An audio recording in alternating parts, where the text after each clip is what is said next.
qytetarët kontrollojnë aksesin e tyre në për platforma të ndryshme, kontrollojnë aksesin e tyre në një noter, kontrollojnë aksesin e tyre nëse fëmia e tyre do jetë një sajt që është plus 18, ai s'mund ta aksesojë me aksesin që mund të ketë. Mund të firmosi digitalisht, mund të kemi një patent digjitale, mund të kemi një kartë identiteti digital, edhe fakti tani që gjithë Bashkimi Evropian po tenton të bëjë hyrjen biometrike e gjitha kjo gjë edhe Bashkimi Evropian po tenton që ta bëjë identitetin digital i jetësor në këtë gjë, sepse në një farë mënyrë kontrollon sigurinë e qytetarëve të tyre më mirë. Praktikisht i gjithë informacioni i tyre ata vendosin se kujt do ja japin informacionin. Domethënë, në momentin që ata do jenë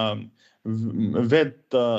pronarët e informacionit të tyre, do vendosin nëse do ja japin një banke, nëse do ja japin një institucioni mikrokredie,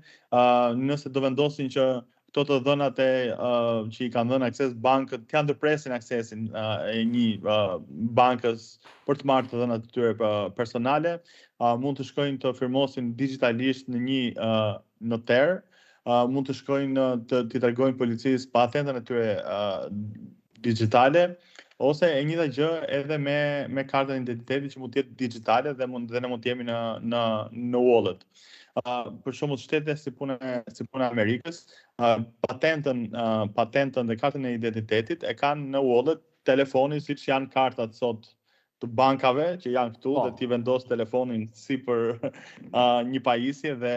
merr autentikimin ose autentikohesh në një vend ku mund të futesh. Kështu mund të bëhet edhe e njëjta gjë mund të jetë edhe në për